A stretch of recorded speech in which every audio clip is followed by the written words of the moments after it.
for the Section 7 Class D Boys Championship between the Chazy Eagles and Schroon Lake.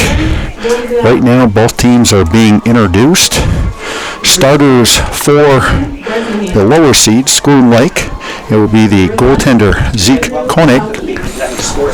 It also will be number 8, Derek Loisel, number 10, Colin Bresnahan, number 11, Andrew Pelkey, number 16, Oliver Higgins, number 20, Cyan Bresnahan, number 28, Elijah Yarush, number 31, Marcus Peace, number 31, Tyler Dick, number 34, Ethan Ferris, number 36, Mike Foote.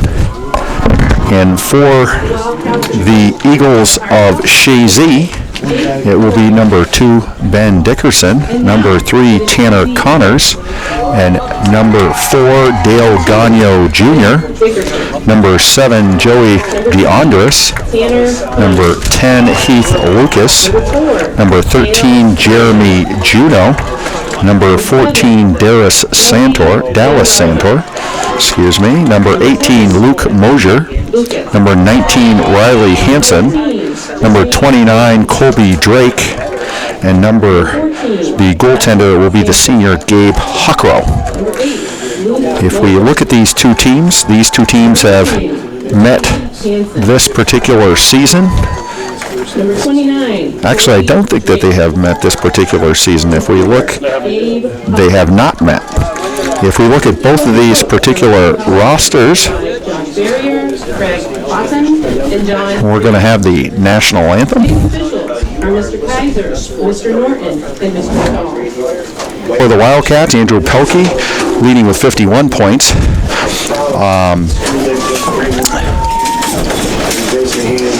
We've got the Bresnahan brothers counting for 43 points and 20 points respectively. Ferris with 19, Peace with 17, Pelkey with 16, Dick with 12, and Loisel with 6.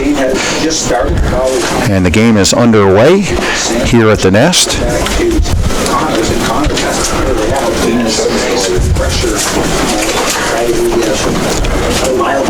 And it'll be a Schroon Lake throw-in.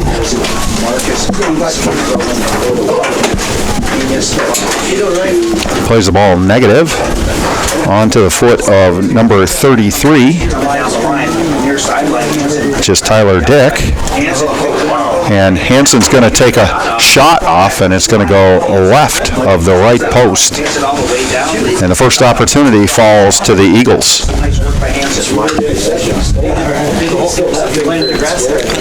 If you look at the Schroon Lake roster, they have a number of seniors, 8 to be exact, out of a very small roster. And if you were to look at the Chazy Eagles, they actually have, I believe, 4 seniors on their roster. Again, plays down in the upper left-hand channel for the Eagles. Schroon Lake's going to make a quick counterattack here. We're going to do the best job we can to kind of recognize these numbers. These numbers are kind of hollow numbers, so it's hard to pick up the number, especially from distance. Again, it's going to be a throw-in for the Wildcats. It's going to be, again, Tyler Dick, the senior fullback, that's going to kind of find the chest. Where? I'm at school with soccer right now. Chazy tries to transition counter here. Again. I'm leaving school here in about probably 20 minutes. It'll be Dick again trying to kind of move the ball into play. Finds the chest of number 8, who is Derek Loisel.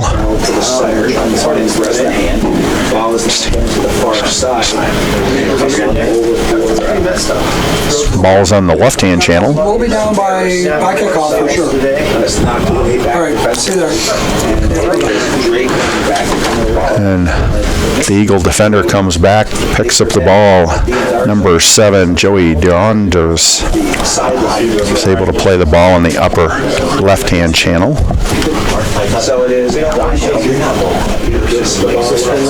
And number 2, Ben Dickerson, with the ball now, goes into the Wildcats' feet. They'll continue to try to play the ball, advance through that right channel.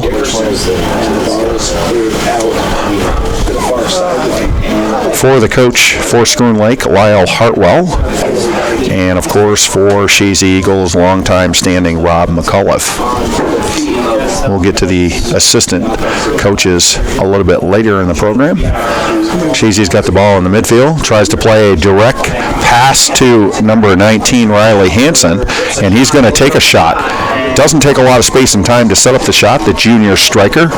Again, we indicated that when you look at Hansen, 24 goals on the year and 10 assists for 58 points, he will be the go-to player for Rob McAuliffe. Again, great midfield play by number 10, Heath Lucas, kind of distributing that ball on the outside channel to number 18, Luke Mosier, the freshman. It's going to be an Eagles throw-in. And Mosier and Lucas hook up again to be able to kind of try that cross to the far wing for Dale Gagno, the sophomore. And again, that ball is going to kind of run out of play. It'll be an Eagles throw-in to the right of the tender Zeke Koenig.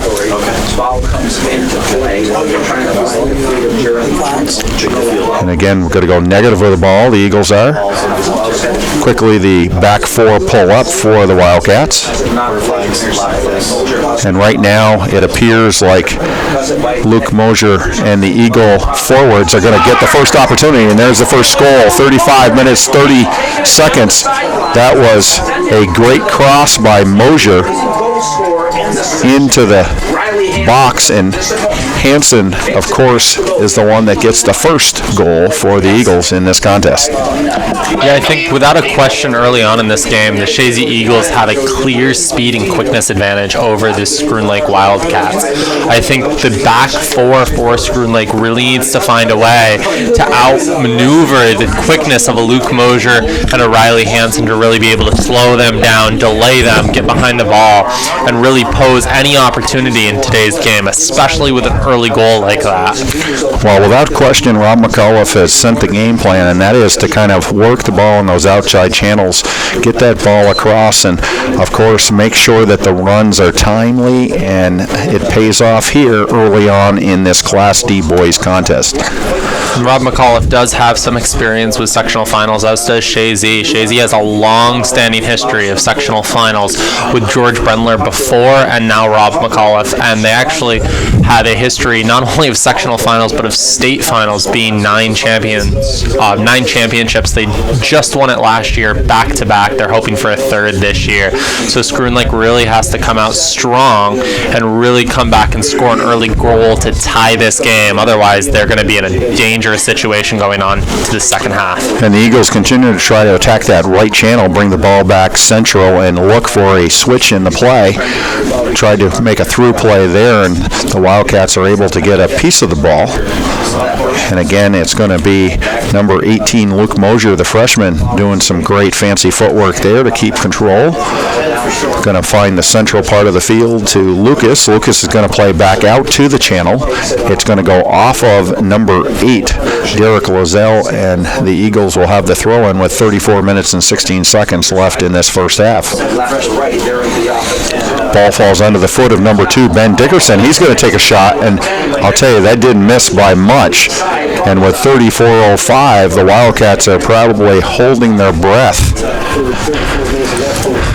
I mean, we're not even 10 minutes into the game, and the Shazy Eagles have already had 2 strong scoring threats and 4 shots. I think they're really coming out strong, and I think a big part of that is Lucas in the middle. He does such a good job of distributing the ball to space where Shazy can control the ball, get it back outside to those outside channels that they love to attack from, and then really use their speed up top with Hansen, Mosier, Dickerson to really attack central, and they're willing to shoot from anywhere. Well, one of the things things that we can definitely see as we look at Luke Mosier. We can find him not only on the score sheet with 5 assists, but he is without a doubt the quarterback in the central part of that field. You could see very easily kind of switch that point of attack. It's going to be the Eagles with a corner kick. Don't have any runs on this, just a lot of players outside or around the PK line. Ball falls into the hands of Koenig, and the Wildcats will counter. And we can see without any doubt this game should be a physical game. Both teams are vying for the opportunity to be able to turn around and play the Section 10 champion. Ball's on the outside for the Wildcats. Right-hand channel, middle third.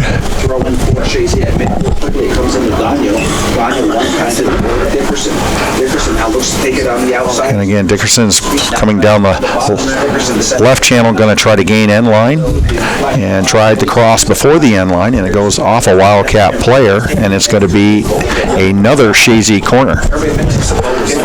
Without question, it's going to be Lucas, the senior, that will take this corner kick. We'll see if they line up the same way they did on their first corner kick.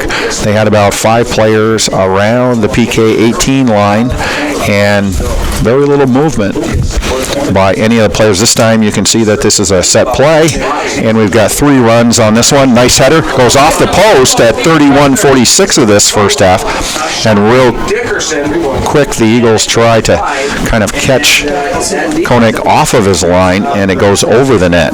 Again, 3 top quality chances by the Eagles in about 5 minutes.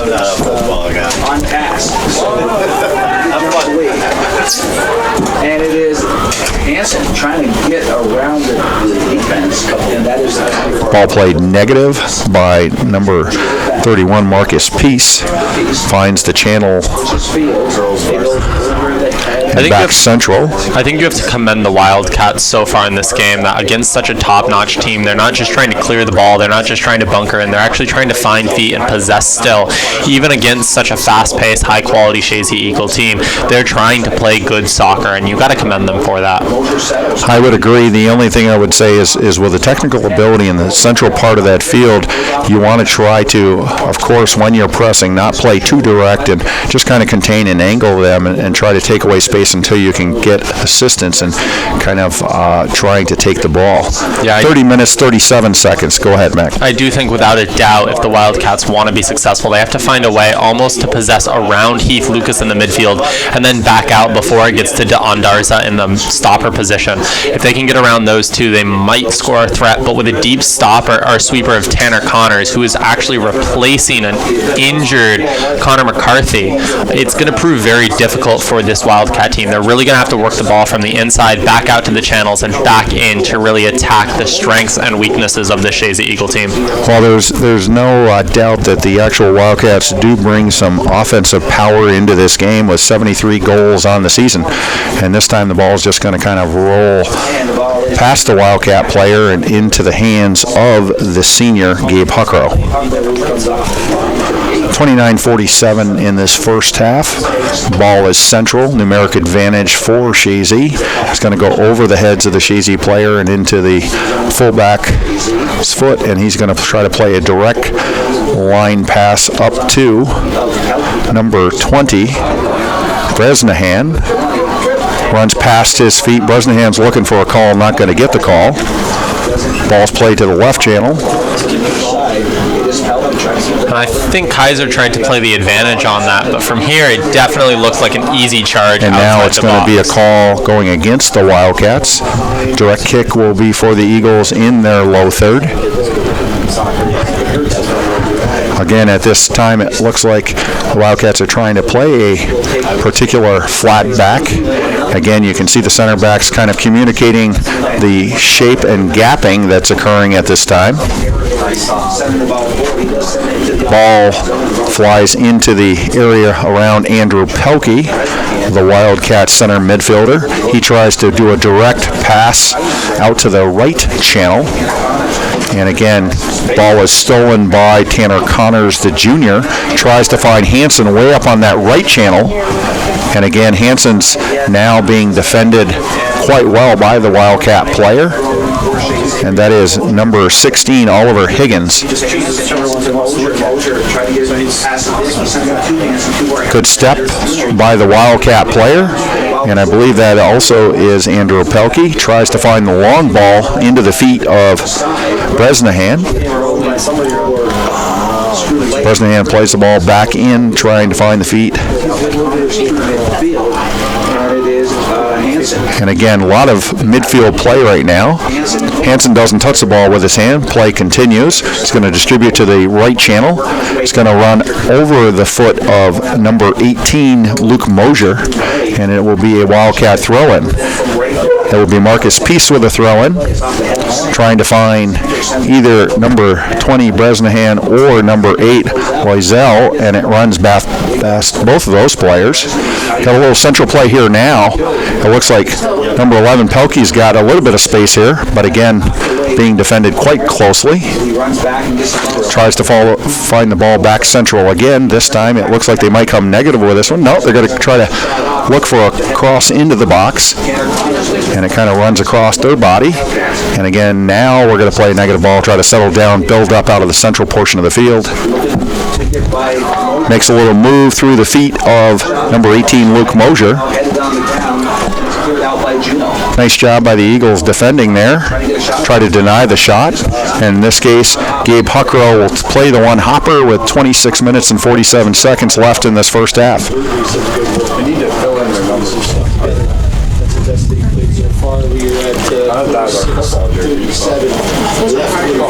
Again, ball's going to fall into Hansen's feet. He's going to play that ball negative, look for a distribution into the right channel. Not going to happen. Great anticipation by Dick. He's going to try to play that ball forward into the feet of Loisel. And again, ball's in the upper left-hand corner around the flag. Good foot tackle there by number 3, Tanner Connors. And it looks like Shazy will have a throw-in deep in their lower third. They're going to give the throw-in to Dallas Santor, the sophomore. And we're going to see a couple of players kind of take a seat for a little bit. Freshman Mosier for the Eagles. And it looks like, can't quite catch the number of the Wildcat player.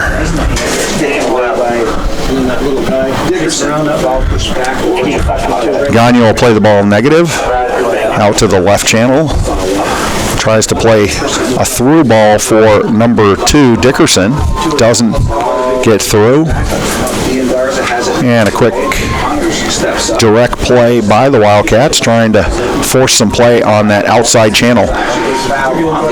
What are the Wildcats going to have to do, Mac, to be able to be successful in those outside channels? I think that they have to move the ball a little bit quicker than what they're currently doing. Clean up that first touch a little bit and really get it more to a space in and out to really get those Eagles moving. I think a lot of the Eagles' strength is concentrated in the middle, especially once you get behind that midfield line of their 4-4-2. I think the outside backs, if you're going to attack, are definitely the target players you want to attack from. You want to keep it away from a Heath Lucas, a Tanner Connors, and so they have to use that width. But with the physicality of a Dallas Santor or a Colby Drake, you really have to move the ball quickly around them and take the physical component out of it and beat them technically. I think we're going to have to see some deeper checking in from Bresnahan and Peace if the Wildcats are going to be successful to be able to kind of bring that ball from a central position to the outside, and maybe even then look back into the central and change that point of attack and look for the outer channel. Again, we've got 24 minutes, 13 seconds left in this first half. 6 shots on goal by the Eagles, 1 by the Wildcats. Right now, the ball's in the upper left-hand channel for the Eagles. They're able to kind of split the 2 Wildcats. Ball falls onto the head of number 12, Patrick Dwyer, the junior. Ball's on the foot of Dickerson, the junior, for the Eagles. Back over to Dwyer. Dwyer tries to come back central. That's a handball. And real quick, we're looking at not going to happen. And again, number 20 Bresnahan kind of gets underneath the feet of number 13 Jeremy Juneau. And right now Kaiser's not really listening to the likes of Riley Hansen. Doesn't think that the handball was unintentional, even though the hands came off of the hips or the lower part of the body. No, without a doubt, from our angle point of view, that definitely should have been a handball and a stopped clock for a Shazy Eagle PK. You could see Rob McAuliffe and even the assistant coach and AD for Shazy questioning both the linesman and Gary in the middle about why that wasn't a handball call. But I could see Kaiser with his hands cupped around his mouth yelling something to the players as play was going on. I don't know if he thought there was an advantage moment or what occurred. The Eagles will have a corner kick. It will be number 12 Dwyer actually trying to find the chest of Lucas. Lucas did a nice job of kind of megging Dick in that lower corner. Ball runs out, was able to afford the Eagles that corner. And with 12:25, they've got another offensive threat here. Let's see what they do with the runs out of the middle on this preset. And again, got to see a head on the ball, and real quick, doesn't take a lot of time with Koenig to get a hand on that ball. Another opportunity, and it's going to go up and wide. And with 22:03, add shot number 7 to the contest for the Eagles. Talk about anticipation and thought process for that goalie. Quick thought, not trying to catch the ball in the air, realizing that he wasn't in the position to really catch it, and instead slapping the ball back out to parry it out away from the net to really take away from the advantage. That could have been the big difference between a 2-0 game right now and the way that it stays 1-0 right now. And I don't think we've talked a lot about the class of that particular goalie for the Wildcats. He is a freshman, and to play with that type of confidence is truly very important for Lyle Hartwell's Wildcats.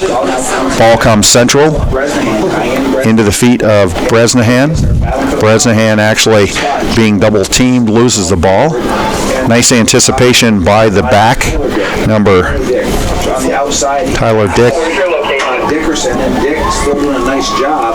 Even trying to keep the ball in place, so some good hustle by Tyler Dick, throwing for the Eagles' far side. And we have 20 minutes.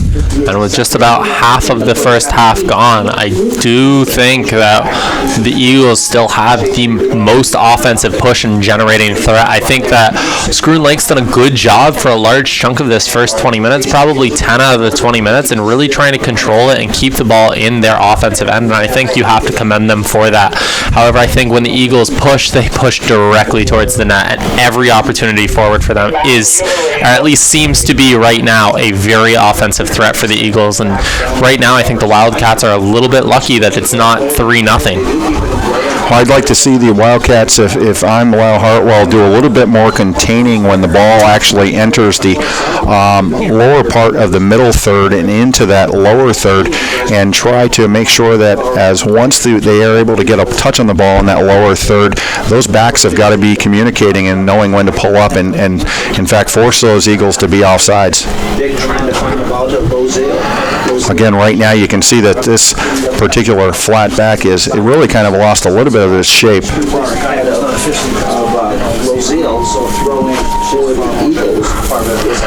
Again, we're going to see a throw-in by Santor. Santor is going to try to find the feet of Dickerson.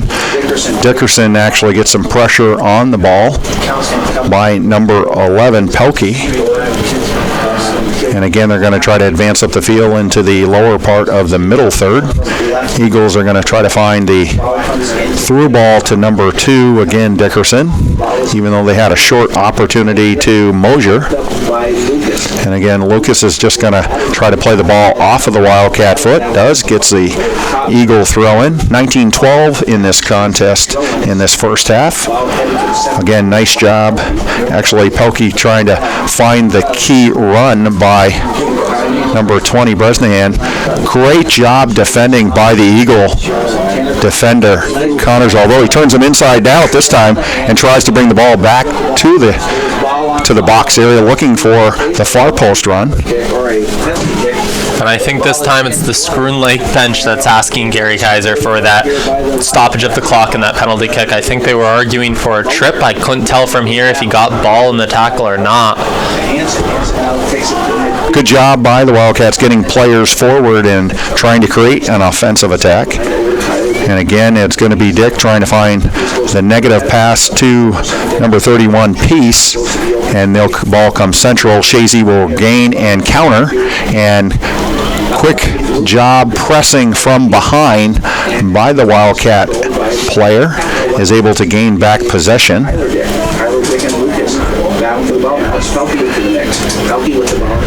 And again, trying to play a direct form of attack into the foot of number 8, Loisel.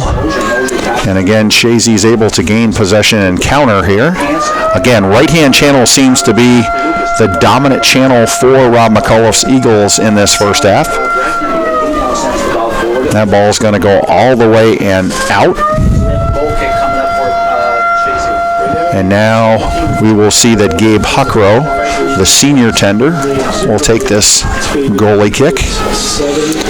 Good numeric advantage on this goal kick for the Eagles. Got about 5 players central toward the right channel. Ball is actually going more central than what I thought it would. Finds the foot of Lucas. Lucas is going to change that point of attack, and he's going to continue toward that left channel. And it's going to go off of Dwyer's foot, and it's going to be a Wildcat throw-in. We're inside of 17 minutes. It's 1-0 Shazy Eagles. They're going from right to left. The ball goes off the sideline, throw in for Shazy. And just get a word out. Again, one of the things the Wildcats have got to be careful of, you can see that number 18, Luke Mosher, is kind of stepping up here, and he's trying to be very timely with that run, depending on where the ball actually comes from that left channel. It's going to be number 12, Dwyer, with that throw-in. I think both teams with the size of this field, it's a brand new field this year. It's a beautiful facility here at the Nest of Beacontown High School.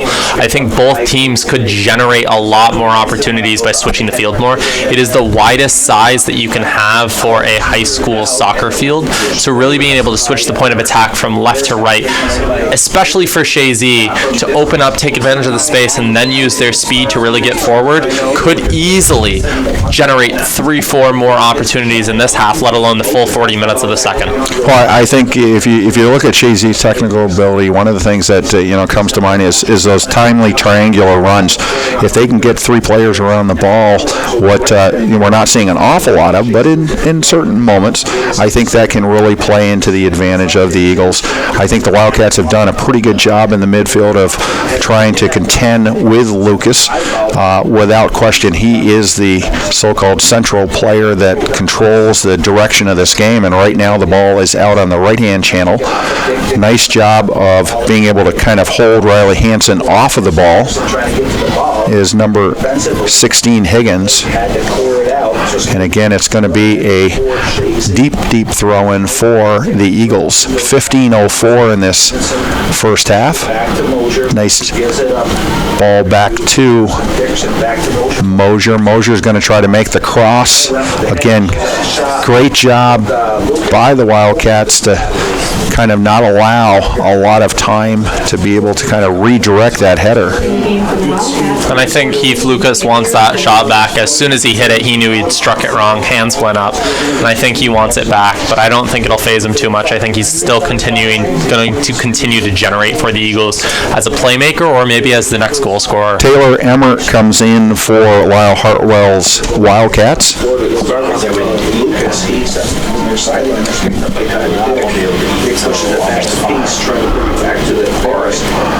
And again, nice job there, a little triangular movement of the ball. There's a great give and go. And I do have to commend, I think, both teams here. I think this is the 6th soccer game for the section finals. It's the last day of Class D. The girls just played with the Shazy Eagles, beating Boquete Valley 2-1 with a late second goal from Ava McCullough. And I think this game out of the 6 has been probably the cleanest soccer-wise, where it's a lot of feet-to-feet possession style. There's not a lot of direct. There's not a huge amount of transitions right now in this game. Both teams are doing a good job of really controlling the ball, keeping it controlled on the ground for the most part, and generating with skill and talent. Well, Marcus Peace does a nice job trying to match up with Lucas in that upper part of the upper third. Again, that is going to be another throw-in from deep in the corner. Got Hansen off the flag trying to find the throw-in from Mosier, bring the ball back cross central. Lucas, of course, is right there battling. Great job by number 10, Bresnahan. That's Colin Bresnahan. Picked up by Dick, goes by Dick. Now Hansen tries to get a foot on the ball back into the feet of Mosier. Overall, man-for-man marking, I think that the Wildcats have done a pretty good job in their lower third. I think they have to some extent, a distinct advantage of being able to man mark right now. They're playing a 4-5-1 with one striker high, allowing 2 center defensive mids to really tuck in between those 2 center backs and the outside backs. Allows the outside backs more room to stretch out, really challenge, and mark up on dangerous players. I think the biggest issue for them is going to be, again, matching the speed of the Shazy Eagles, especially when Heath Lucas or Jeremy Juneau try and switch the point of attack quickly for the Eagles. I think that's going to be the toughest moment for this Wildcat team to really recover from, especially with the speed of the Eagles. The senior Eagle, Lucas, is going to take a direct kick here from just inside the 50-yard line, just inside a half field, and tries to find one of 4 green jerseys off the left post. That ball is going to bounce around, and in this particular case, we're going to see that Mosier is going to kind of try to get control until he can gain some support here. Tries to gain the ball to the central area. Wildcats do a nice job of defending, and we're going to have a direct ball to the central part of the field. And again, a collision between between Lucas and also Bresnahan. And that, both teams, I think, were looking for a call there. Neither one are going to get the call. Actually, they are. It's going to go against the Wildcats. It's, again, going to be a direct kick for Lucas, who's actually had a lot of good direct opportunities in this first half. We're almost inside of 11 minutes. Great ball there. Good anticipation by Koenig to get off his line and to try to get up high and grab that ball. Quick counter by the Wildcats. Tries to find that right channel. I think if the Wildcats have their moment in the next 11 minutes of this first half, I think it is going to be on a transition moment. I think every time they've transitioned, it's really been their opportunity to get forward and make any offensive push or threat against these Shazy Eagles. They have had a few good counter-attack opportunities. Most of them, I think, have come off that right channel versus the left channel. And I think part of that's the fact of Connor McCarthy being out with his leg injury, broken leg in their senior night for the Shazy Eagles, having to move their stopper Tanner Connors back to the sweeper position. I think that the other back 3 are fairly inexperienced in those positions, with 1 or 2 years under their belt, where Tanner Connors is going on his 2nd or 3rd year for this Shazy Eagle team. And I think that quick transition when Heath Lucas is upfield is the best moment for this Wildcat team to really get forward and really get numbers high and like a 3-on-4, 4-on-4 moment. Well, the ball's back into the central part of the field. Wildcat player number 10, Colin Bresnahan, actually tries to switch the point of attack to the right channel. Hammert's going to play that ball down low. It goes into the Shazy Eagles' feet. And again, it's going to kind of transition back the other way. We're inside of 10 minutes. 1-0 Shazy Eagles in this Class D Section 7 championship. Nice little give and go there. We're going to see the run here on the outside of Luke Mosier. Doesn't get all the way across. Falls into a Wildcat's foot. Hansen's going to take the ball. or Ferris is going to play the ball back negatively to his outside back, and it goes off of the Wildcat player Tyler Dick, and it'll be number 18, Luke Mosier, that'll take the throw in for Rob McAuliffe's Eagles. The ball comes into Hanson. Hanson tries to heel it backwards, but it's controlled by the Wildcats. It's piece. Again, they try to kind of gain a build-up through the central part, goes onto the actual player's foot, and I'll tell you what, I'm not quite sure that the ninth grader Koenig realized exactly how close to the actual upper part of the net that shot was from Hanson, but it just went off the top part of the ball. Yeah, I think that was really the first moment so far in this game we've really seen Lucas take a player on individually. One thing that could prove apparent is his individual ability to beat defenders with the ball. He's very good with his feet, has quick 1v1 moves and quick bursts of speed to really get around, beat the defender in control of the ball, and then distribute so effectively to his forwards up top, whether it's Hanson, Dickerson, or outside to Gagnon or Mosier. Then use their speed to really get forward and prove an offensive threat for the Eagles. Has Hanson seemed to lose a little bit of his strength in terms of, is he a little bit gassed? I see him in terms of, like, sometimes when he presents himself for the ball, he's a little bit slower than what he was earlier on. Is there a question of stamina there? I think any player on this field right now is going to be a little tired. I think a lot of teams aren't used to playing on such a big field. I think Shazy has actually the advantage coming into this, playing on George Brendler Field for most of the season. It's probably the second biggest now, if not the same size of this field. So they're used to playing on a field with this depth, but 30 minutes into a game without a substitution has to tire you out going left and right. And we have to remember that Shazy right now is probably being tested a little bit more so than I think they have been throughout the season, with the ball moving from the left to the right for the Wildcats, and also the Wildcats moving it from their defensive line and countering quickly, forcing Hanson and other players to move up and down the field as well than they're probably used to. And here's an opportunity for the Wildcats. Bresnahan on that left-hand channel tries to cut around number 3 Tanner Connors and give the ball to the central area. No offensive threat, though. Now the Eagles are going to kind of clear the ball out to the left channel. Number 4, Dale Gagnon Jr. is going to get a touch on the ball. It's going to go off a Wildcat player. And just to make sure, the outside left back is going to play the ball off of the Wildcat shin, and they'll take the throw in down low. 6 minutes, 33 seconds left in this Class D contest in the first half. And the winner of this game, as it stands right now, being the Shazy Eagles, will play the winner of this Section 10 sectional final, which I also believe is being played today. They'll be playing here again at the Eagles facility, their nest here at Beekmantown this coming Saturday. So 1 week from today will be the Section 7 championship from this game, playing the Section 10 finalists, which you can also catch on the NFHS network next Saturday. Huckrow takes the goal kick, central part of the field. Schoon Light, quick counterattack. Falls onto the foot of Tyler Dick, who tries to find the right channel. Again, goes off a Shazy player. It's going to be a call against the Eagles. They're going to take a quick kick here to try to get players forward, and it almost did work. Without question, it was Bresnahan that actually got a left foot on it, but wide of the frame. And any kid living in that house might get a nice new game ball, Spalding ball with a nice Nesfasa logo on it, the way that kick went. That's a great point. And again, it will be Huckrow again taking this goalie kick.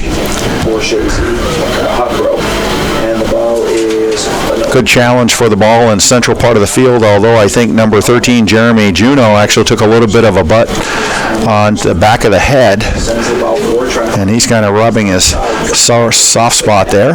Ball's on the left-hand channel. I'm going to try to get the ball across. Again, you got 5 Wildcat players behind the ball. Good job defensively. Again, can't quite find feet, and it's going to be Lucas doing 1v1 on the left channel. Brings the ball back central, and we're going to get a shot here. And the freshman tender Koenig does a great job of just kind of making sure the ball was wide before he played it. We'll get a goalie kick. 4 minutes, 28 seconds left in this first half. And I think, once again, that's such a great layoff from Lucas. Take the defender on one-on-one, play the ball to a space, and allow Joey D'Ondarza to make that great run up top. And I honestly don't think that was a bad shot. Wind, you never know, goalies off their mark, that drifts right in that upper corner. That can prove a very difficult save, as we've seen if you watch the Sable Valley Patriots versus the NAC Bobcats girls game. 2 goals scored like that, just drifting into the upper part of the bar off a far kick. Well, as we know, if you watch the flag and the actual pieces off of the football post, you can see that we've got kind of a north or a southwest wind right now, and again, it is kind of playing havoc with some of the players, especially when that ball's up high into that area. Right now, we've got the Eagles kind of setting back into their lower third. Looks like a big throw from a Wildcat player.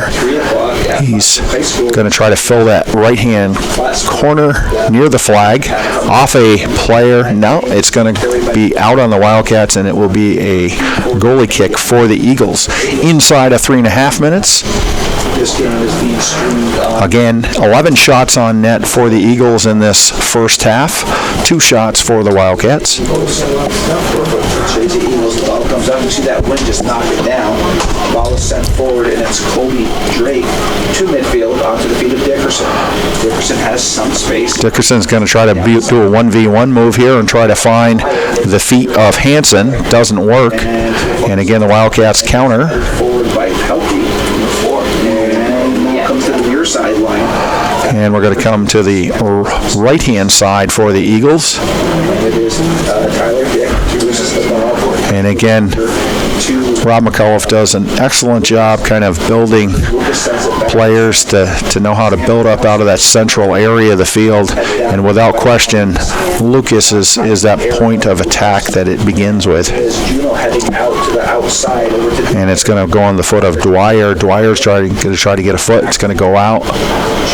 No, it stays in. Over to Lucas, and this goes back to Drake, far side. Negative build-up. Going to play a direct ball down the channel. The ball's headed on the ground. Stepping up is Lucas. There's Lucas. Here's the far run by Mosier. Again, doesn't get there.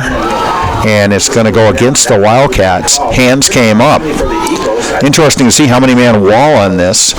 Not going to put anybody at all. They're going to put all white jerseys on the 18, inside the 18, mark up these green shirts, and Lucas is just going to try to send a through ball and hope for a numeric advantage and hope for a green body onto the ball inside of 1 minute 40 seconds in this first half.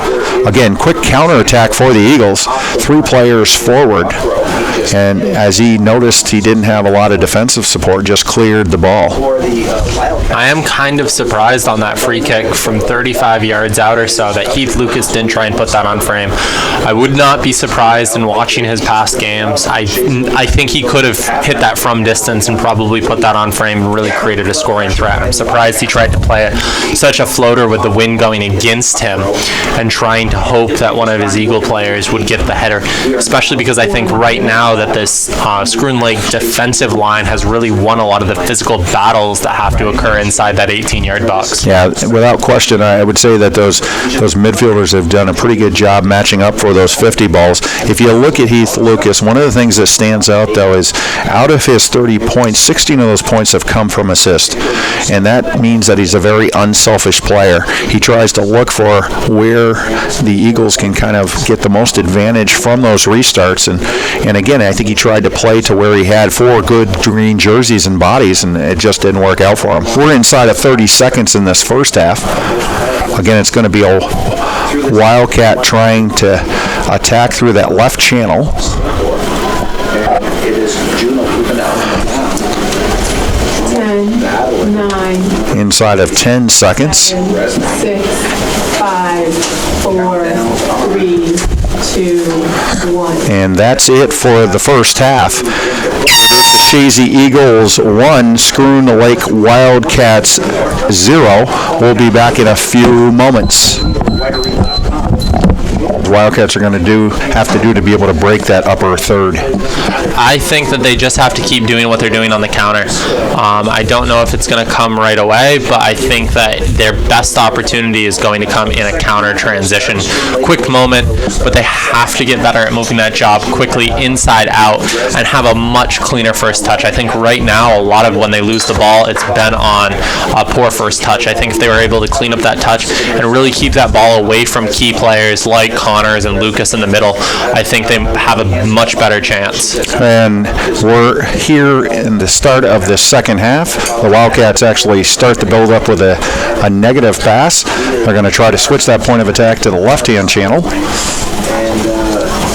And again, they're going to go negative again, look for the build-up, try to look for where the runs off the ball can be.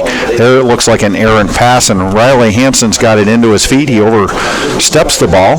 Going to play the ball negative to Juneau. Juneau's going to try to play the ball into the outside right channel, and Mosier's got the ball on his feet. Trying to get by Dick. Mosier wins the battle, tries to bring the ball into the box, and it's not going to quite make it into the box. The Wildcats are going to be forced to just kind of kick the ball to relieve the pressure. Again, into the feet of number 7, Deonstra. He's going to, again, go to that right-hand channel, into the box, looking for Hansen on the run. Great job by the freshman Koenig, stepping off his mark and able to get a foot on the ball. And I think that's the second great moment in this game, anticipating for Koenig, that's really kept the Wildcats in this game. The first one earlier on when he jumped up and slapped the ball away rather than trying to make the save. Coming out, playing it with his feet, let alone anything else, anticipating that ball. Absolutely quality play by Koenig. Well, if you look at the 11 shots, the Eagles have probably had 3 good quality opportunities, and the freshman tender has been right where he needed to be, tracking the ball very well, and of course being able to anticipate balls in the upper part of the Shazy's lower third, and it's going to be a Shazy direct kick here. We're inside of 38 minutes left in this contest. Looking to see where the Shazy numeric advantage is here in the middle third. I think that we're going to expect to see a little bit more of that long ball style by Scroon Lake and the Wildcats in this half. I don't necessarily agree that that might be the best option. I think that Dion Darza, Santor, and Drake are all very strong when the ball's in the air, very physically dominant. I think their best threat is to almost play it shy of those 3 and then play it with the ball on the ground, play to feet around the 3 of them. I think that's the only way they're really going to get past the 3 of them. I don't necessarily think that they're going to beat them on a long ball. Well, I think Rob McCullough's got some good minutes out of the freshman Luke Mosier. That right channel, he's done a good job of not only now beating a Wildcat defender, but also being able to kind of force some quality opportunities out of that channel into the central portion of the field.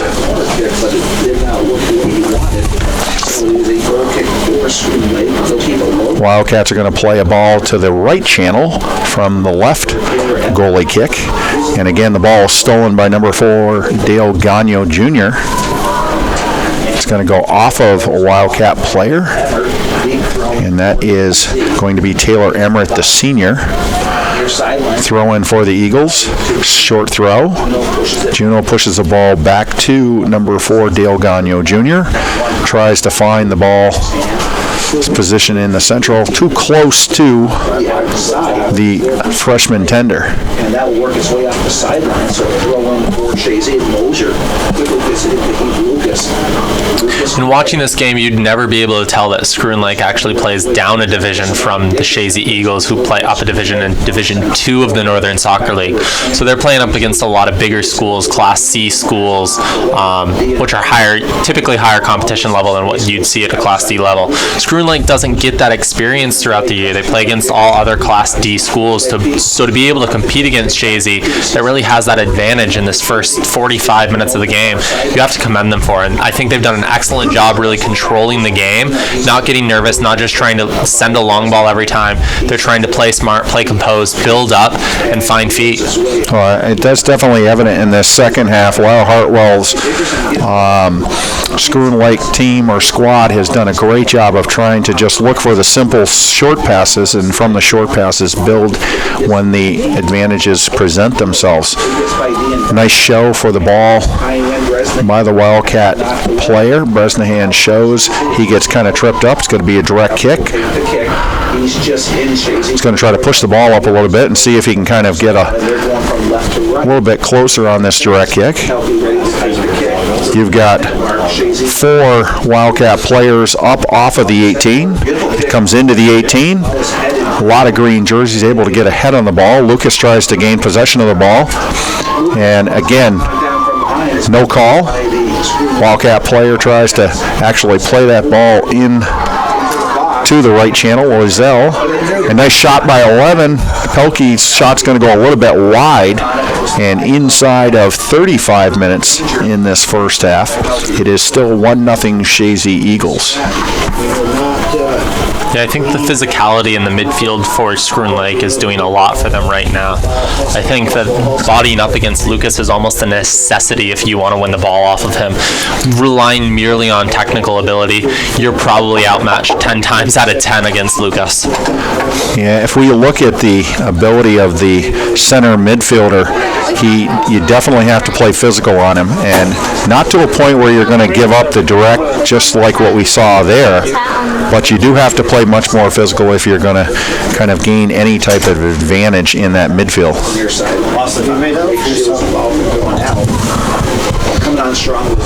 And the throw in for the Eagles, Colby Drake try to find the left-hand channel. Hansen's going to play a ball off of, I believe, the Wildcat player, and it's going to be a corner kick from, it looks like Konig's right. No, it's going to go out on the Eagle player. Goalie kick. And I think that kind of clears everybody. Go ahead. I think that's such a difficult moment for a lot of teams that have to play against the Eagles. Some of their players you almost want to win in a physical battle. Some of their players you have to win in a technical battle, and alternating that battle can prove very difficult for most teams, especially in the positions that are outlined. You have to play physical in the center, but technical against their backs, physical against their midfield and forward. So it can make it hard coaching-wise to really find a structure that allows your players the best opportunity to really control the game against the Chazy Eagles. Well, without a question, right now the Eagles are knocking on the door, but again, the Wildcats have done a great job with their shape and gapping in their lower third, not allowing a lot of good quality opportunities from the Eagles. Again, ball finds itself into the center channel.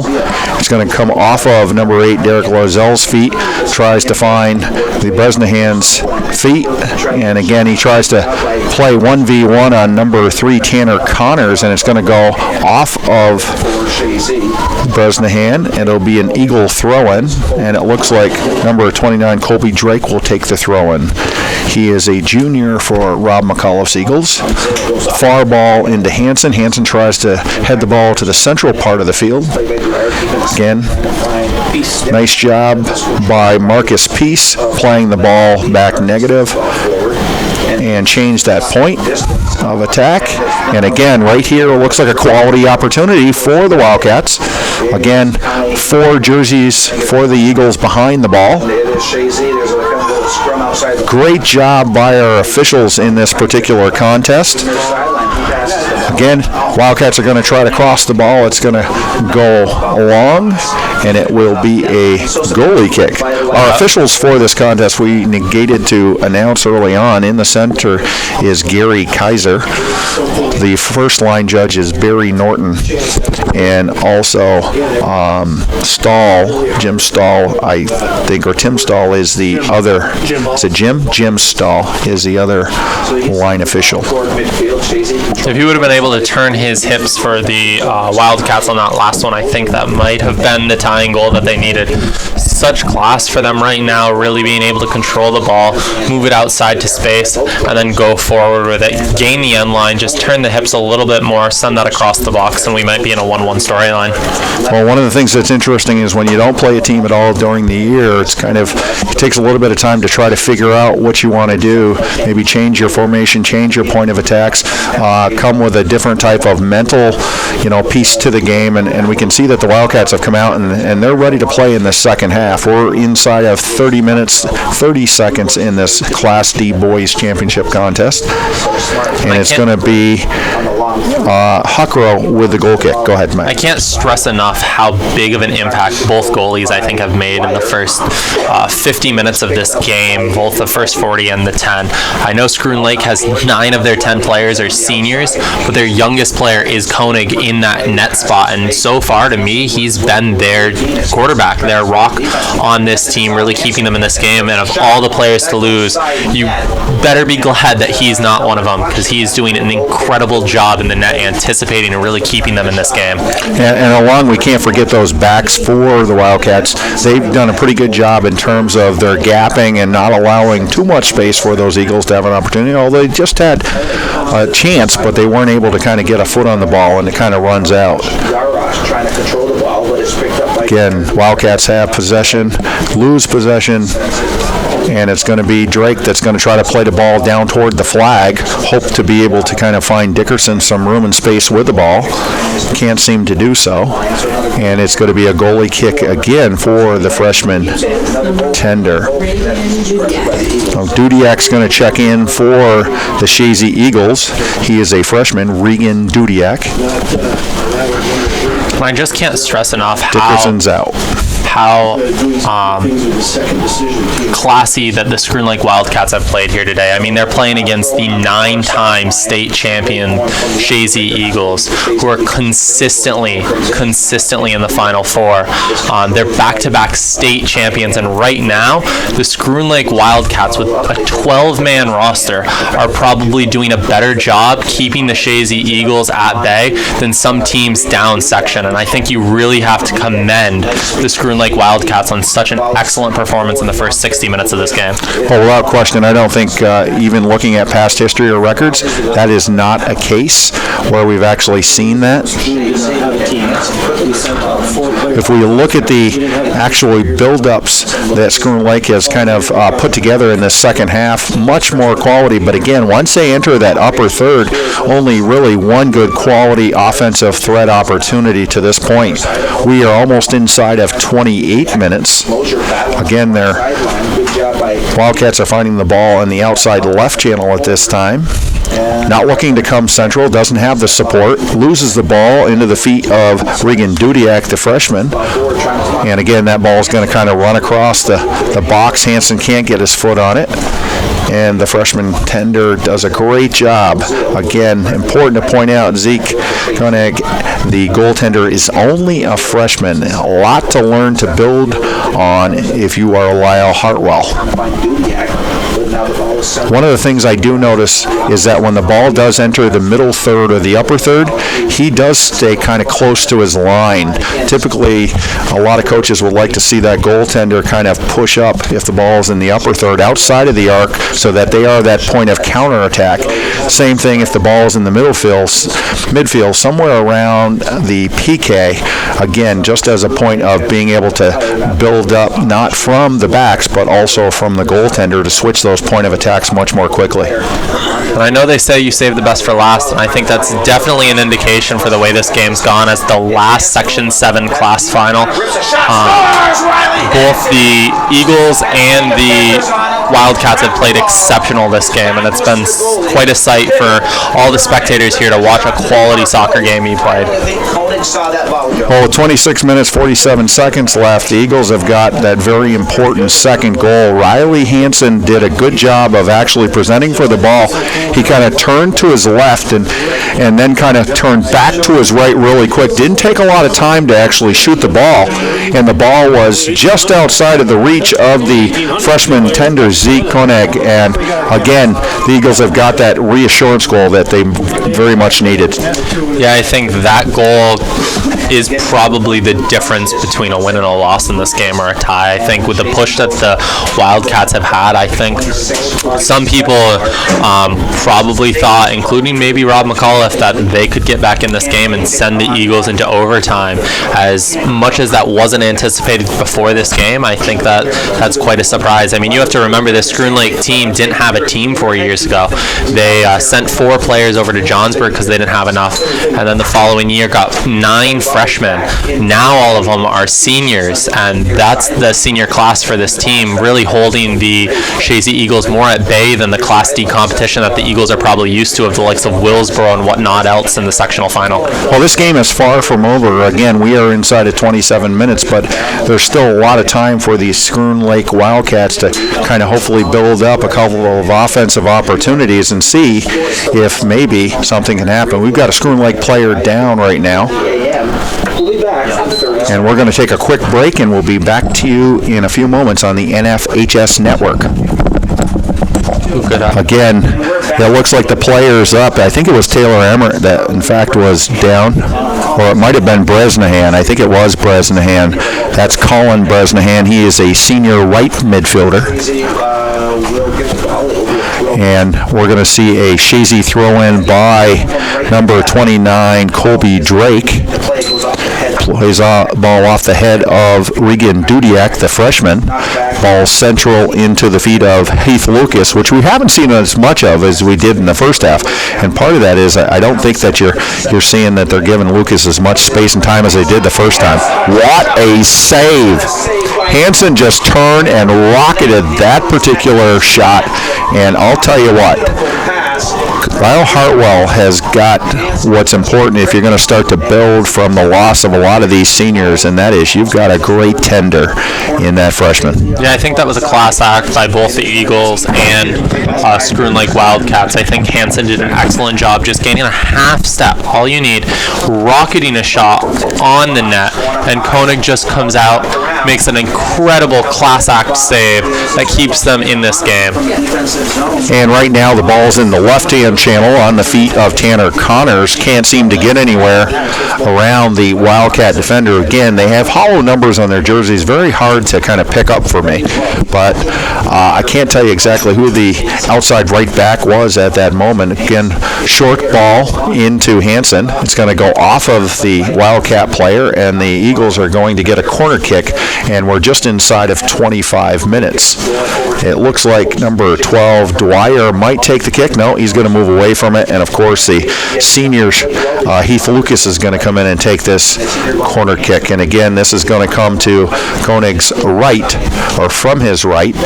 Ball's in deep off the far post. This could be trouble again, and it does spell trouble for the Wildcats.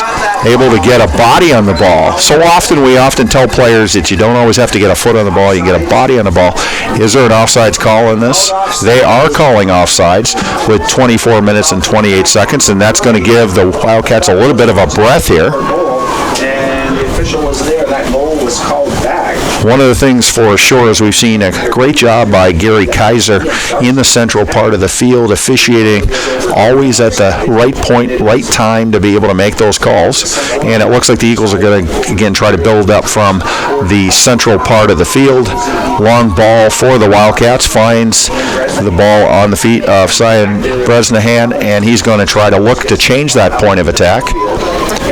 Nice job, short pass, little run off the ball. Marcus Peace tries to find the outside forward. Again, Lyle Hartwell is playing 3 forwards right now, being down 2, and he's trying to push 2 midfielders up into the offensive point of attack. Ball's in the left-hand channel. Pelkey's going to kind of try to find that outside lane where he can get the ball across by the senior center midfielder. And here we're going to get a set play just inside the flag. Good ball into the house, goes over the Beekman or the Shazy Eagle player's head, and again bounces all the way out, takes away any opportunity for the Wildcats. And right now the Eagles are trying to be composed and not just kick the ball central and maybe give up a good offensive threat to the Schroon Lake Wildcats. It's going to be a throw-in for number 31, Marcus Peace. Again, Shazy Eagle player gets ahead on the ball. Quick counter-attack by number 11, Regan Dudiak, the freshman. And again, that first touch kind of eludes him, kind of runs a little bit ahead of him. And now we're going to come outside to Lucas. Lucas is going to kind of change his pace of attack here. Great job. Switches back to the inside, tries to bring a ball across to the far post. unable to get the ball through.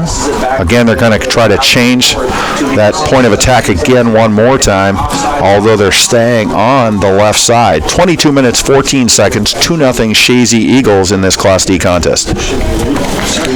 Yeah, I think once they scored that second goal, it almost opened the floodgates for the Eagles. They've had an offensive push ever since then. I think Rob McAuliffe's gotten a lot more numbers in the game now with like the likes of Patrick Dwyer and whatnot, that I think he was a little bit more reluctant to put into the game when the game was still 1-0.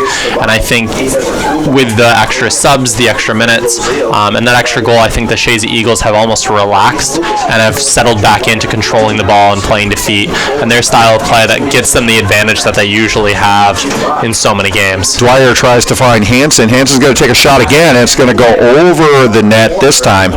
One of the things I did notice is once the Eagles got that second goal, Lucas seems to really be a little bit more free, kind of floating up into the offensive part of the game. Seen some good play out of some of Rob McAuliffe's freshmen, though, that have entered the game in the likes of Dudiak. Yeah, I think Lucas is going to be the biggest loss without a doubt for the Eagles, but I think with sophomore junior Riley Hansen right now playing up top, I think he's done an absolutely incredible job generating, taking his turn, gaining the half step, and being willing to shoot with a powerful shot on net. We've got an Eagle player down on the far side of the field. I can't tell you who it is at this point in time. We're going to kind of take this time to allow the NFHS to take a quick advertising break, and we'll be back real quick.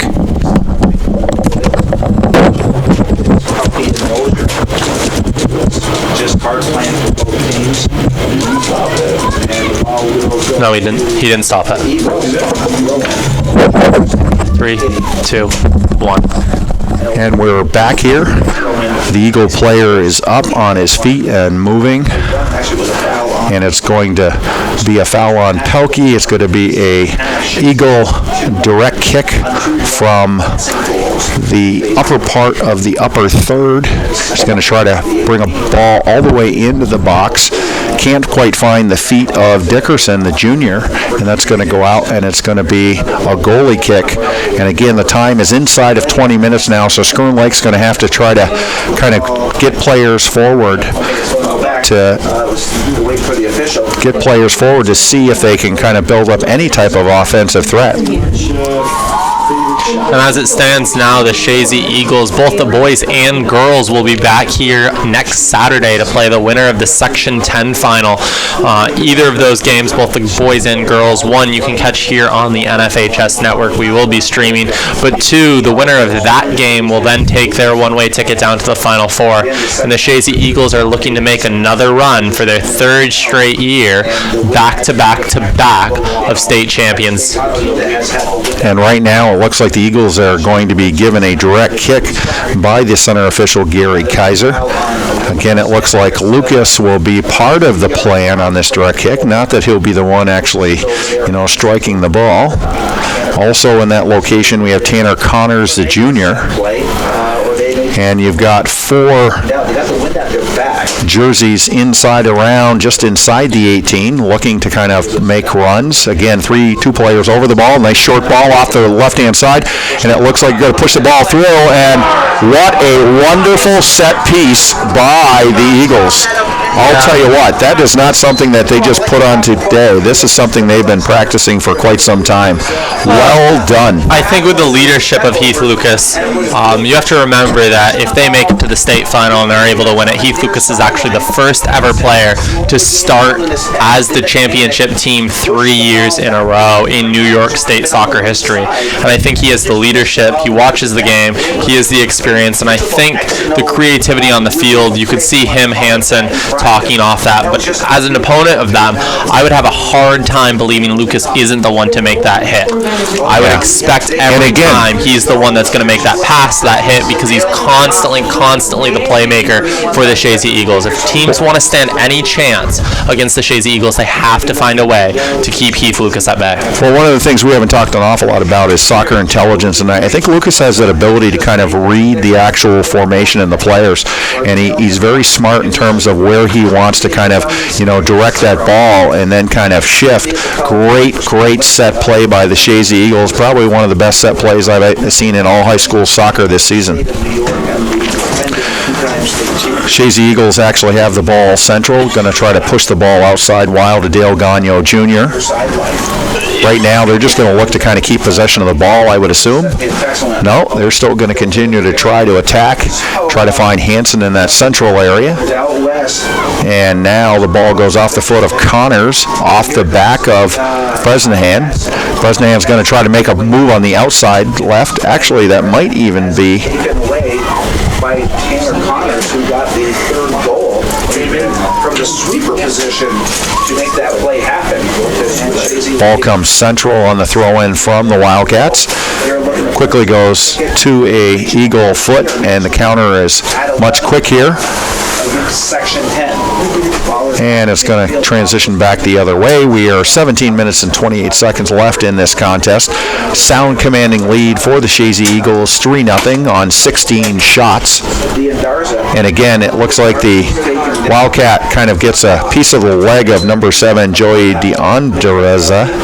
And as a result, we're going to get a direct kick for the Eagles in their lower third.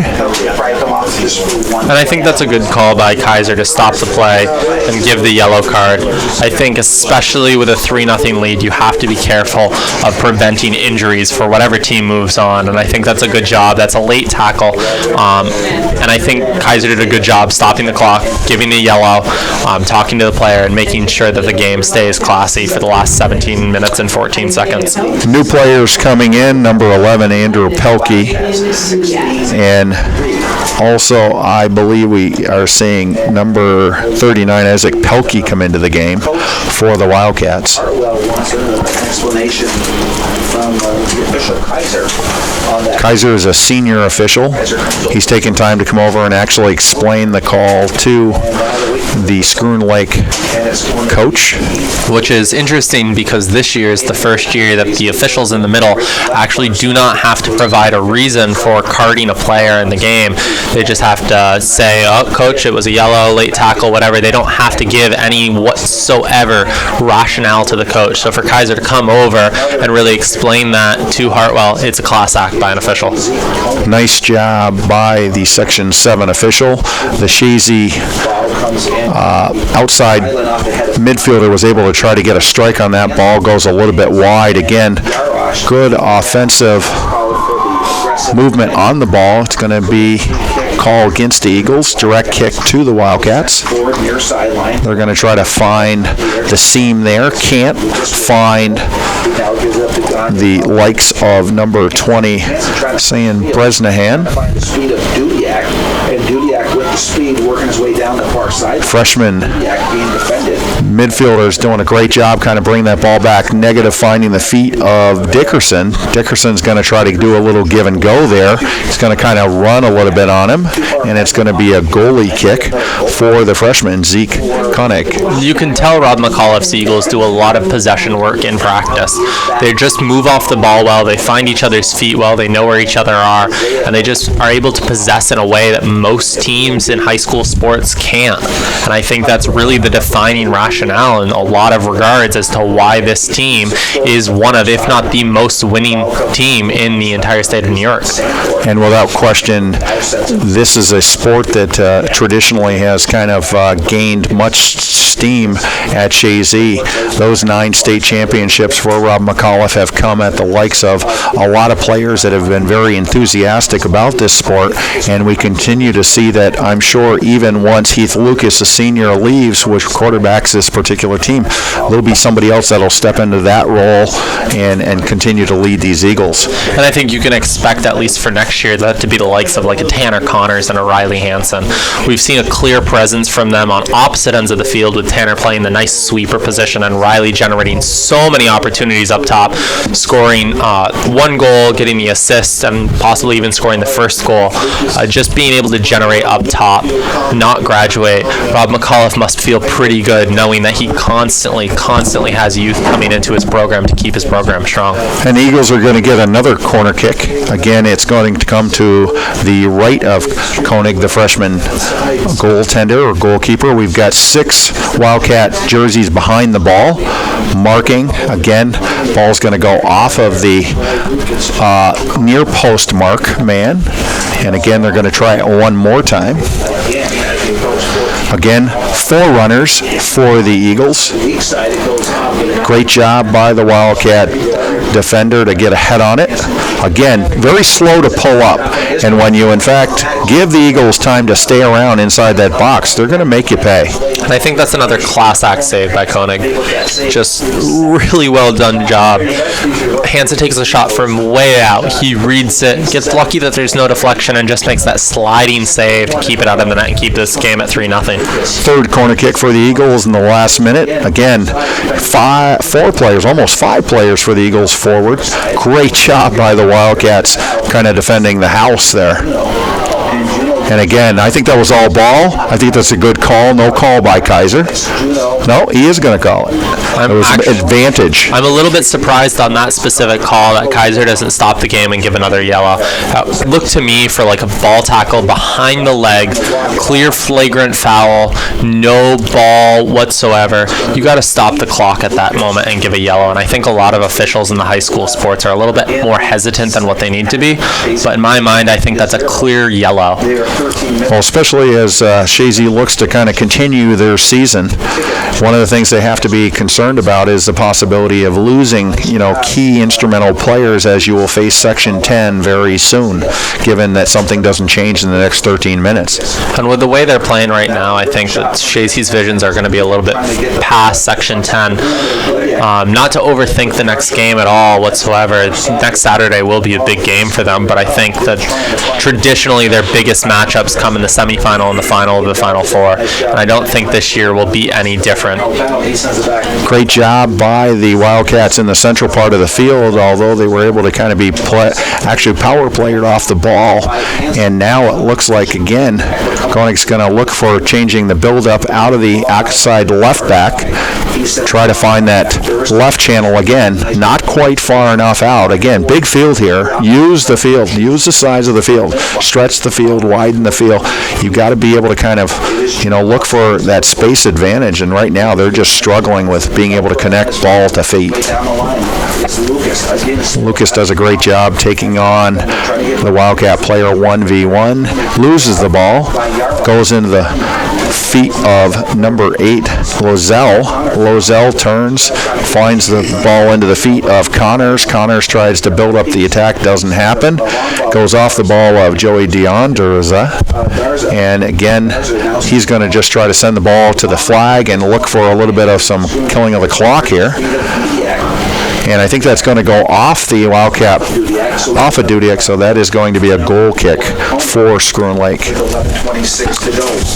We're 11 minutes, 25 seconds left in this contest. 3-0 Shazy Eagles. Yeah, I think at this point the Shazy Eagles have started to relax. I mean, that last run by Lucas looked to me more than anything like it was just fun. Just trying to keep the ball at his feet, meg the player. Just relaxed, fun soccer. Regan Dudiak's going to come out for Rob McAuliffe. Lucas had to have his shoe tied. They did there. And so here is Cohen. And again, can you explain to our viewers exactly how it works once you get inside of 5 minutes? So for this year, if the Shazy Eagles try to make a substitution in the last 5 minutes of the second half, it's only in the second half this happens. The winning team, which right now is the Shazy Eagles, the clock stops. It's a play to try and prevent teams from using up the clock too much. I mean, I think viewers at home probably can tell that Rob McAuliffe is using his bench a little bit more than he was in the first half at all. Now that he's up 2-3 goals, he's subbing probably every 2-3 minutes, getting numbers off the bench, taking out players, giving them a quick breather. But not only that, outside of the 5-minute mark, clock runs as that player has to go to the far side of the field or the near side of the field and come back on. And Pelkey tries to actually gain the ball from behind Hansen, actually gets, as Hansen kind of slowed down his speed of play and actually kind of was taken to the ground, the Shazy Eagles are going to get a direct kick from from the middle third here with almost a little more than 10 minutes left in this Class D contest. Again, you've got 5 Chazy players forward, and this ball is going to go all the way. He's going to take the shot right on net. I'll tell you, Lucas, you're never quite sure what he's going to do. And that's why I was so surprised earlier on when he was about 35 yards out. He didn't put it on frame.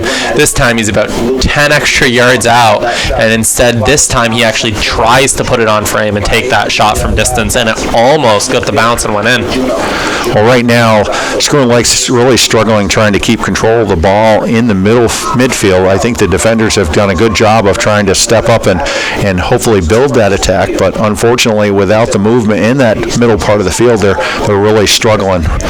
But I do think, aside from this scoreline, you still have to commend the Screw Lake Wildcats. Aside from that 10-minute period in this second half where Chazy scored their latter 2 of the 3 goals, I think that the Screw Lake Wildcats have done a good job with such a relatively new team fending off or keeping such a dominant force in New York State soccer at bay for a majority of the game. And I really think you have to commend the Wildcats on such good play aside from that 10 minutes. Well, it's going to be Gagno, the sophomore, that will come out, and Patrick Dwyer, the junior, that will come in for Rob McAuliffe. Big strike from number 7, Joey Deandra, and again, that's going to sail wide. We're inside of 9 minutes, 3-0 Eagles. I'm not so sure that really Lyle Hartwell can amount any type of attack right now to get his Screw Lake Wildcats back into this game, but they have played a very good game. It doesn't take much, as you indicated, about a 10-minute of mental letdown, and I'm not so sure that the letdown was all on behalf of, their loss of focus as much as it was on Chazy's ability to be able to kind of just be very smart off the ball.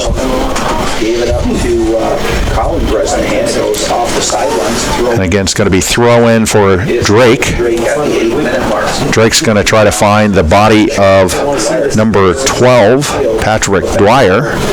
Dwyer's got his hands up, but again, not stopping or impeding play. And maybe so, it was. Dwyer's hands were up. It's going to be a direct kick for the Wildcats. And Joe, as you approach the 5-minute mark, if you have a lead... It looks like the Wildcats are going to push 3 players forward, but I got to tell you, they've got 7 players behind the ball for the Eagles. Not going to allow a lot of opportunity there. I really don't know if the Eagles are really concerned right now about an offensive push. I think their possession right now of the ball is going to fend off the Screw Lake Wildcats for probably the majority of this, if not the entirety of this last 7 minutes. I think once Chazy really settles down again and gets possession of the ball, I think the Wildcats maybe will get 1 or 2 more chances with the ball, and that's going to be about it. Right. Well, Chazy's very good at actually, kind of bunkering in, but as soon as that ball is kind of, not a good, strong first touch with purpose in that central part of the field, those defensive backs that, in fact, or I should say those midfielders that are sunk in, step up real quick and give very little space and time to think with the ball. And with 1:50 left before that 5-minute stopping period, I'll be curious to see if Rob McAuliffe makes any more substitutions to try and delay the clock a little bit and keep his shutout for senior keeper Gabe Huckra. Well, one of the things that Rob doesn't do an awful lot of is try to kill the time, or the clock by getting the ball to the flag and just trying to slow things down, but he does tend, based upon history, kind of start to sub some of these younger players. We've got a lot of younger players on the field right now for the Eagles, and the Wildcats are going to try to build up out of the back.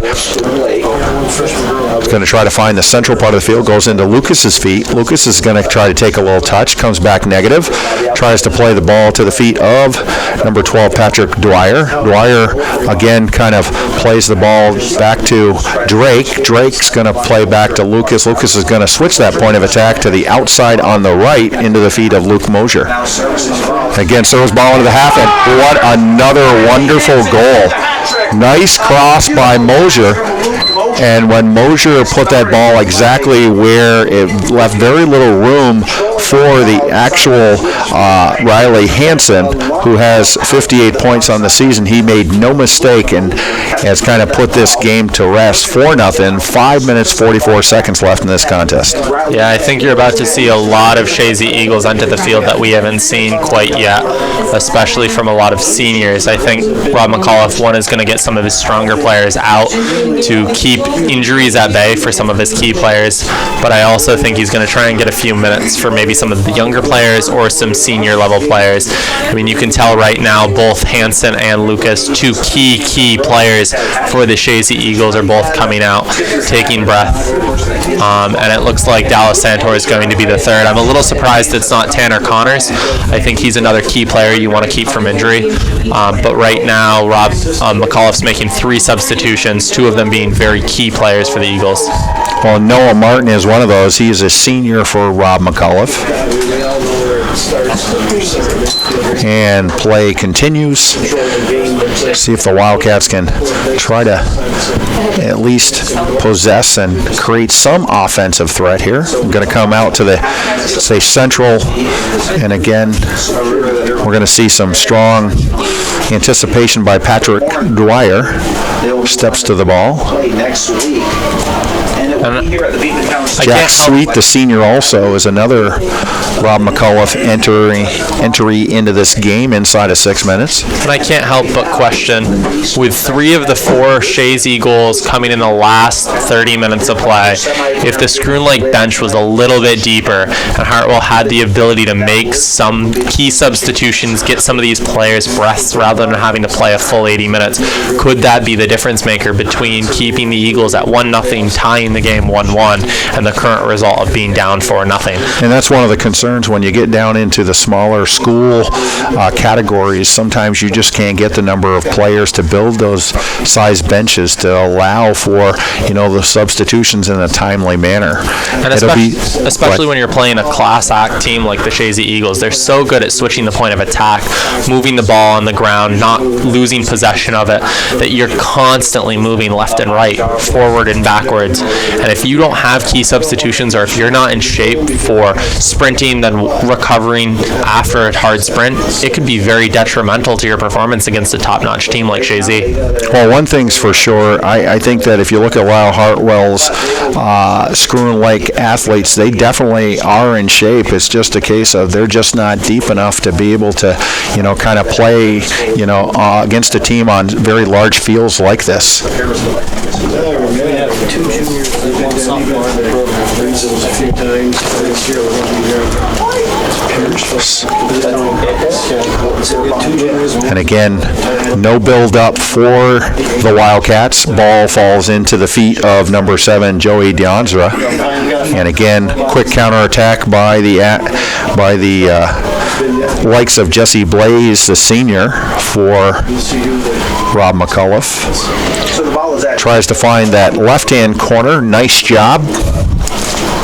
Again, see if we can get the ball across into the house, into the box.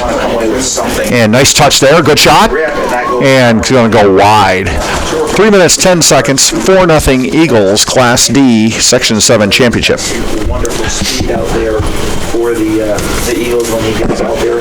And we have Jack Sweet. I do think that Shazy stands a strong chance with the way they've played tonight to make a long push again into the Final Four. I think it's very helpful in some aspects for Rob McAuliffe to have the size of school he does, where he's constantly allowing youth on the field, constantly has 9th graders, 10th graders taking key roles on the team, and he ends up, as a result of having constant leadership at that senior level. This year it's Heath Lucas in the midfield really taking charge.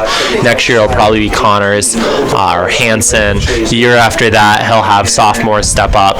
Then probably the year after that you're going to see the likes of like a Reagan Dudiak and a Luke Mosher step up with 4 years of varsity experience. And I think for a Class D school, that makes such a huge difference with turnaround and leadership and skill, having constantly played minutes with top quality players, top leaders like a Heath Lucas. It makes the difference for them, I think, year after year after year. Well, I think as you look at any Class D program, sometimes sometimes tradition, kind of just spells success.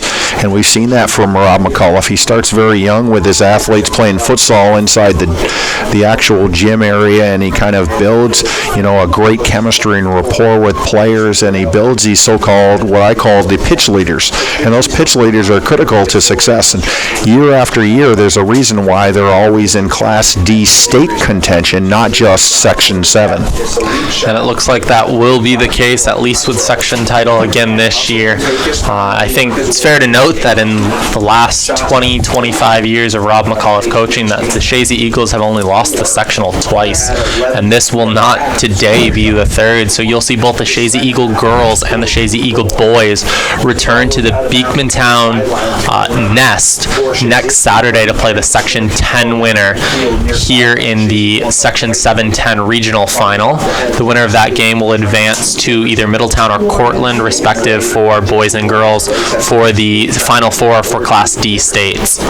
And we're inside of 1 minute left in this contest. A little bit of 1v1 with Sweets back to the actual Wildcats player. That's going to sail out wide, and it's going to be a goalie kick inside of 40 seconds.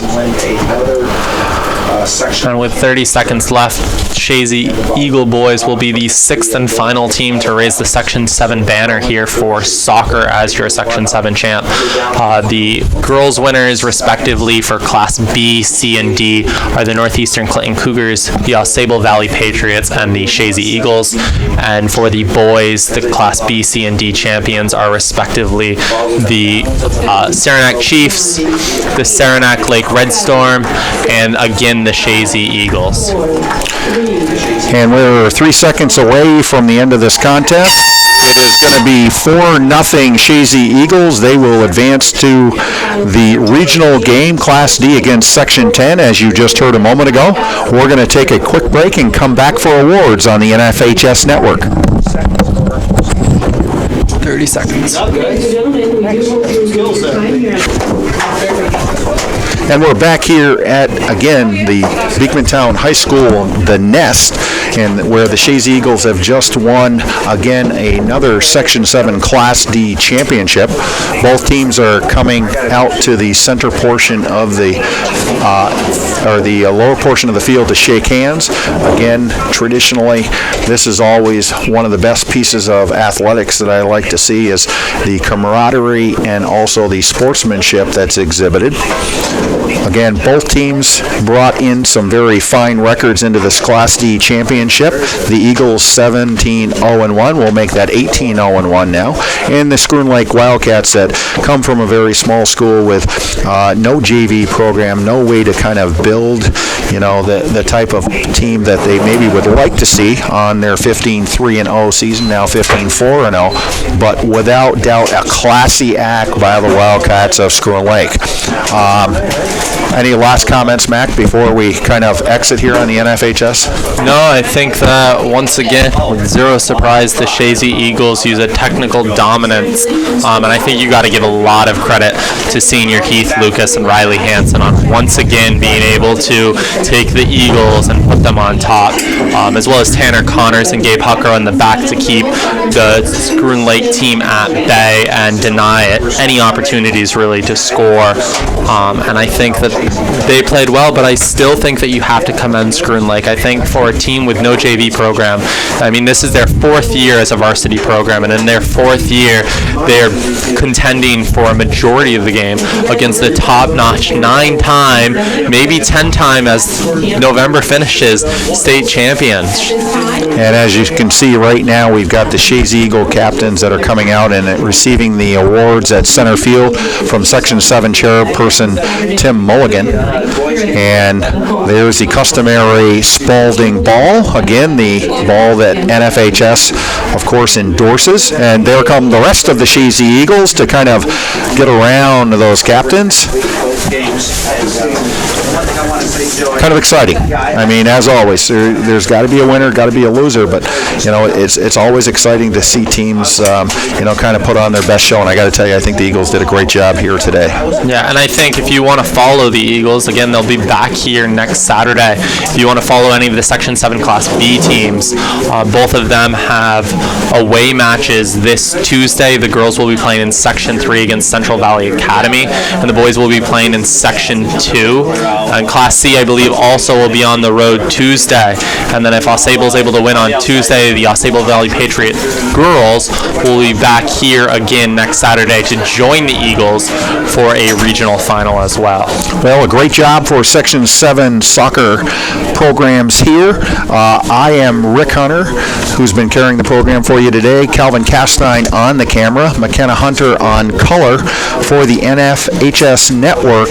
Have yourself a good afternoon. I want to thank you, Mel.